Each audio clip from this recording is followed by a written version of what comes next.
Hi, welcome to Talking Books and Stuff, the program that talks all about books and writing and stuff.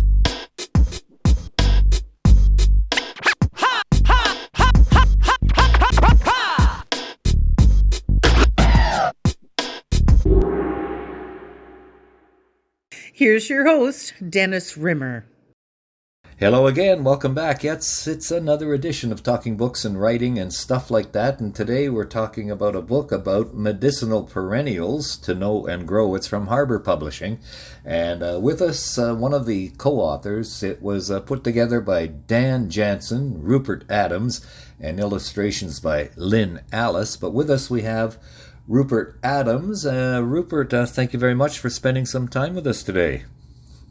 You're welcome. Nice to be here. And Rupert, tell us a little bit about your background, please. How did you get involved in this medicinal plant business or lifestyle? I've been growing plants for around 20 years now, and my interest was tweaked when I was living at a yoga community in the States, and I was working in the garden and started working with medicinal herbs. And then I moved back to BC and started working with Dan Jansen, who owns Salt Spring Seeds.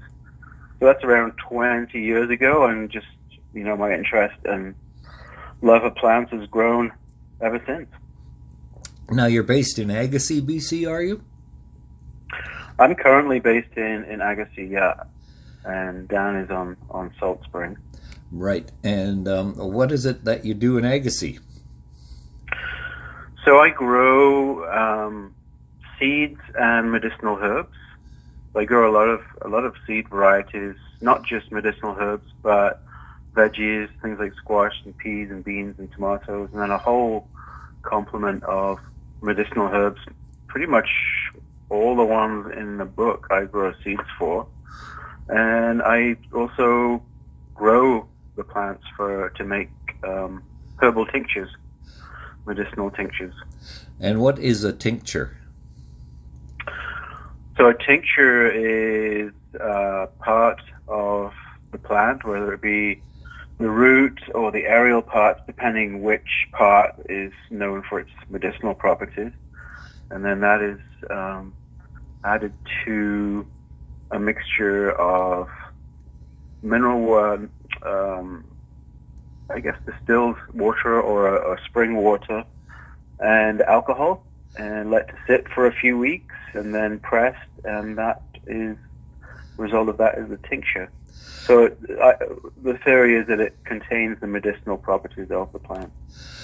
So you're in Agassiz, BC, and actually I grew up in Crescent Beach, BC, in the White Rock area, and so I know the area quite well. I hope I know it quite well. So your growing season, is it pretty much year-round, or do you do some indoor growing as well? We're kind of winding down on the season now. I think we're due for our first frost is coming this week. So that pretty much winds things down in the garden, and then it switches to packaging of seeds mainly. So it's a year-round job, but not always outside. For the next, until February, which is when we start getting going again in the garden or the greenhouse. Yeah, it'll be packaging seeds and that kind of indoor stuff. Right. So like you said, it's a year-round business. And by the way, we're recording this in the fall of 2023. And so you can tell when you listen to this, dear listener, that like Rupert said, the operation goes on pretty much year-round. Do you ever have any days off? Occasionally. Usually when it's, I love days of rain because it means usually I can just do stuff inside and relax. Right. But yeah, it's having holidays is a novelty. How did you get to know Dan Jansen? So Dan was based out of the Salt Springs Yoga Center on Salt Spring Island, and I went to live there. I'd heard about Dan and his seed growing, and it was a kind of a double whammy for me going to the Salt Spring Center of Yoga. It was like continue my yoga studies and also connect with Dan, and then I just started working with Dan as time went on at the yoga center, and then he moved to some different land, and I moved my growing concerns with him as well, and yeah, we've been working together for just around 20 years. I grow a lot of seeds for Salt Spring Seeds. And the book we're talking about is Medicinal Perennials to Know and Grow, with lots of great illustrations from Lynn Alice, who apparently is based in Georgia. So how did this connection come about? It's more of a connection between Dan and Lynn. Lynn had done quite a few illustrations for previous books that Dan had put out. So they've had a working relationship for a few years now, I think. That's great. And the book, like I said, is Medicinal Perennials to Know and Grow. It's from Harbor Publishing. What was the reason for putting this book together? I think, both Dan and I, obviously I grow a lot of the perennials for seed for Salt Spring Seeds, and Dan's initial interest, I think, into plant world was definitely through medicinals, and then as it happened, we both start growing a lot more of the vegetable seeds because that's what's more in demand. But we've seen in the last few years the demand for medicinal perennial seeds has increased dramatically, and especially in the last 3 years. There's this kind of renaissance in herbal medicine. So I think we just wanted to share that knowledge. And there's not a huge amount out there on actually growing medicinal herbs. There's a lot on growing food plants and all the germinating the seeds and harvesting the seeds and so on, but not a lot out there around medicinal herbs. So we figured it was a pertinent time to put something together. And it's a handy, I'll say a little book, but because it's not very thick, but it's a nice and handy. The perennials each page has a different perennial with an illustration or two about it. So maybe we can talk about some of the plants that you mentioned or we talked about earlier, like, for instance, lavender. I've heard about lavender as a sleep aid. Is that right? Yeah, lavender is a pretty amazing plant. It has a lot of different properties. And, most people probably know it from its oil, essential oil, which is amazing for treating skin issues and burns and so on. But it also has a lot of other different properties. It's anti-inflammatory, it's antibacterial. It's a mosquito repellent, which in this part of the world is amazing. Yes, we definitely have a lot of mosquitoes during the summer. Here, same here. Yep. So yeah, anything that can repel those little guys is a bonus. And it's used a lot in cooking as well as for flavoring, especially in desserts and cookies, and so yeah, quite a versatile plant, and it smells beautiful and looks beautiful. Right. Another one in the book is fennel. I've heard the term before. That's quite a common term. Is it? What does it do for us? So fennel, probably a lot of people know fennel either through the bulbous stem, which is not actually a root that we eat; it's the stem that we eat. So people may have had it in salads or in some other way as that bulbous stem, but also the seeds. The seeds are incredibly good for digestion. You may have seen them offered to you at an Indian restaurant at the end of the meal, a bowl of fennel seeds. Uh-huh. So yeah, they're a great for digestion, and really good for healing and strengthening the liver. which is always a good thing in our world. Also antimicrobial and antifungal. So again, a great overall herb that you can eat. As I said, you can eat the bulbous stem or eat the seeds. And one thing with fennel that is, I've had quite a few people approach me about it, is it improves the milk production in lactating women. So it really is useful for women after giving birth.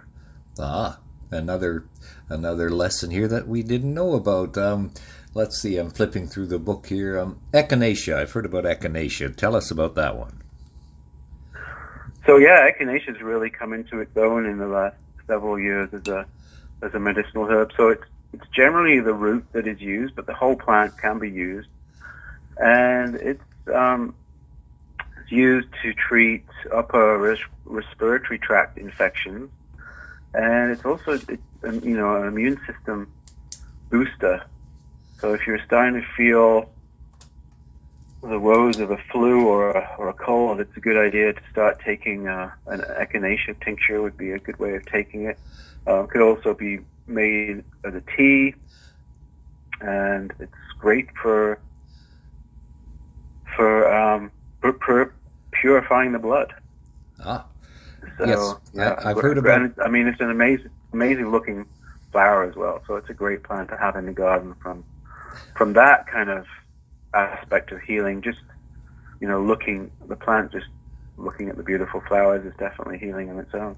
Now, we could, of course, go on and on through the whole book with all sorts of different ones that are in here. Lemon balm. I just found that one in the book. I've heard of lemon, but I've never heard of lemon balm. I didn't know that was a plant. Yeah. So lemon balm, its Latin name is Melissa officinalis.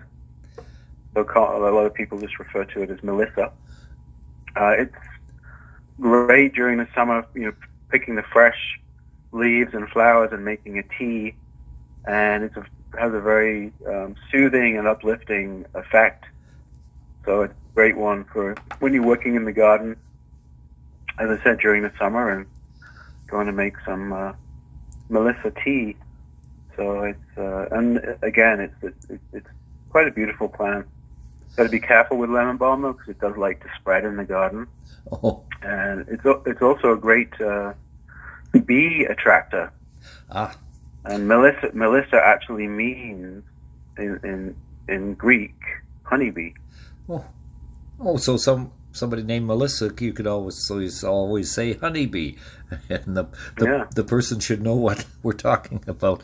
So the book is medicinal perennials, but are there tips in here about how to grow them and what to do after you harvest, so to speak, like how to prepare the ingredients maybe, and how to store them and that kind of stuff? Yeah, there's a little write-up on each plant, a little of the history, and then talking about its growing conditions, what it likes, what it doesn't like. And one of the important things that a lot of growers have issues with is germination of seeds, especially some of these medicinal perennials, because they haven't been bred specifically. Like a lot of our food crops have been bred specifically so that the seeds will all germinate under the same conditions. Whereas in the medicinal perennials, they haven't been bred and manipulated as much. So there are still fail-safe mechanisms in their seeds, so they don't all germinate at once. But there are tricks. There are tricks to the trade. So we try and include with every plant, with every description, some techniques on the germination likes and needs, and then talk about the medicinal properties and harvesting the seeds, and what part of the plant is used in medicine, for medicine. So just an overall view of what the plant, its history, how to grow it, and how to use it. Now, the plants that we talk about, they can be grown pretty much anywhere, or is there specific areas for specific plants? Do you get into that at all? We do. Most of them, I think, have an indication as to how hardy they are and what hardiness zones they will live in. But I would say that most of these plants are. I mean, they will grow in BC because I've grown them all here in BC, whether it be on the coast or kind of inland or in towards the interior. And I'm pretty sure, looking through the book, that most of these would grow through into the prairies, I would imagine. Okay, and maybe some of them a little bit touch and go because of the temperatures getting down there in the winter. Right. But a lot of them are pretty hardy plants. That's good to know. One more question. Perennials. Perennial, that's a plant that what? Grows all the time? So yeah, basically a perennial goes through its growth pattern every year and produces seed and then goes dormant and comes back again the next spring. So as opposed to an annual, which goes through its life cycle in a season, producing seed, and then that's it. It dies. So the book is Medicinal Perennials to Know and Grow. Dan Jason, Rupert Adams, illustrations by Lynn Alice. We've been talking to Rupert Adams from Agassiz, BC. So we'll let you get back to your plants, and thank you very much for taking some time with us today. Good luck in the future. Thanks for having me. Good talking to you. Thank you for visiting with us today. This is Talking Books and Stuff with Dennis Rimmer. Contact him at dennis@talkingbooks.tk. Thank you, and may all the good news be yours. Oh, and don't forget to check out his book, The Great Canadian Notebook, available across Canada and at amazon.ca.